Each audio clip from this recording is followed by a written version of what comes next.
তাদের কাছ থেকে যদি পূর্ণাঙ্গ তালিকা পাই তখন আমাদের সুবিধা হবে।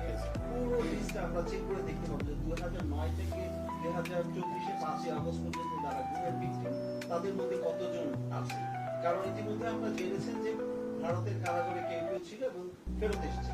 সব মানে সবশেষ উদাহরণ যেটা হচ্ছে রহমতুল্লাহকে পুষ্পিত করা হয়েছে বাংলাদেশে।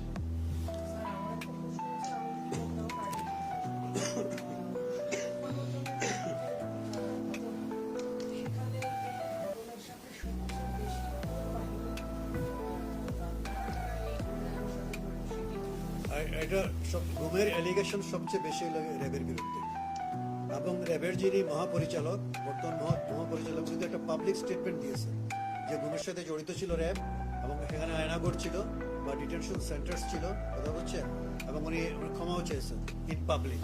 যদিও উনি দায়ী না ব্যক্তিগতভাবে, উনি আর কি করবে বলেন।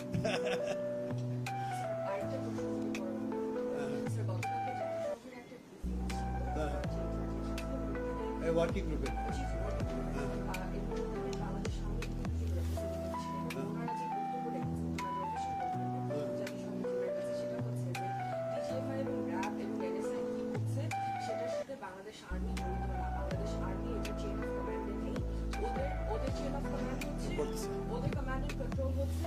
জানি, আমরা জানি জানি জানি তাদের পয়েন্ট হচ্ছে যে ডিজিএফআই র্যাব যে গুম করছিল এটা বাংলাদেশ আর্মি জানতো না, তারা এবং এটার কোনো দায়িত্ব তারা নেবে না। শুনেন, হ্যাঁ আমাদের এই প্রশ্ন উত্তর আমি বলছি।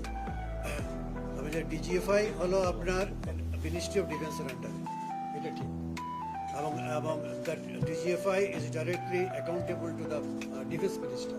আমাদের দেশে নর্মালি যে প্রাইম মিনিস্টার উনি থাকেন ডিফেন্স মিনিস্ট্রির চার্জে। So in that view of the matter the DGFI is directly responsible to the Prime Minister of Bangladesh. ঠিক আছে, এবং NSI যারা অফিসার্স তারাও, NSI is also directly responsible to the Prime Minister, যদিও defence মিনিস্ট্রির আন্ডারে না। তো যাই হোক, প্রশ্ন হলো এটা ঠিক, মানে ইনস্টিটিউশনালি আরবি রেসপন্সিবল না, দ্যাটস কারেক্ট ইনস্টিটিউশনালি, কিন্তু ডিজিএফআই এর অফিসার্সরা, তারপর আপনার NSI অনেক অফিসার্স এবং র্যাবের বিশেষ করে যারা কমান্ডিং অফিসার্স এবং যারা আপনার এডিশনাল এডিজি বলে এডিশনাল ডাইরেক্টর জেনারেল অফস অপারেশনস, তারা সব কিন্তু আর্মির officers.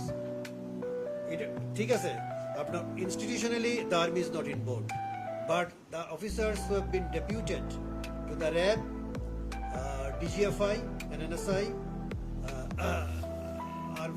have been found to be involved in enforced disappearances of the victims.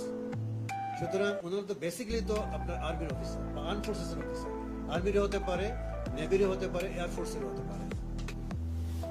এটা ঠিক, তাদের কমান্ড ডিজিএফআই এর কমান্ডটা সেপারেট, এনএসআইও সেপারেট, র্যাবেরও সেপারেট, কিন্তু basically they are the officers of the army, navy and air force who have been deputed to those forces.